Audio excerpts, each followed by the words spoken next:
9 TV వైభవంగా కళామందిర్ 17వ వార్షికోత్సవ వేడుక కళామందిర్ ఫౌండేషన్ 17వ వార్షికోత్సవాలను ప్రతి సంవత్సరం మాదిరిగానే ఈ సంవత్సరం కూడా హైదరాబాద్లో అట్టహాసంగా నిర్వహించారు.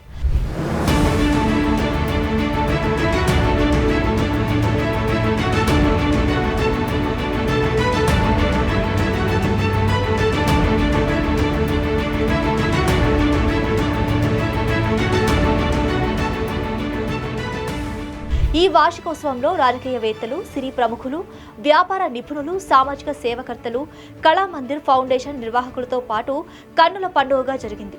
ముందుగా కళామందిర్ ఫౌండర్ ప్రసాద్కి శుభాకాంక్షలు తెలిపారు. ఎంతకాలం బ్రతికామన్నది కాదు, ఎంత సేవ చేశాము అనేదే ముఖ్యం. అలాగే కళామందిర్ బ్రదర్స్ కూడా ఎన్ని బ్రాంచ్లు పెట్టామని కాదు, ఎంతమందికి సేవ చేశాము అనేదే వారికి ముఖ్యమన్నారు సినీ ప్రముఖులు. ప్రతి సంవత్సరం కళామందిర్ వార్షికోత్సవ వేడుకను ఘనంగా చేస్తూ ఎంతో మంది దివ్యాంగులకు సేవ చేస్తున్నారని కొనియాడారు. కళామందిర్ బిజినెస్ పరంగా ఎదగడమే కాదు, ఎంతో మందికి సేవ చేయడం చాలా సంతోషంగా ఉందన్నారు.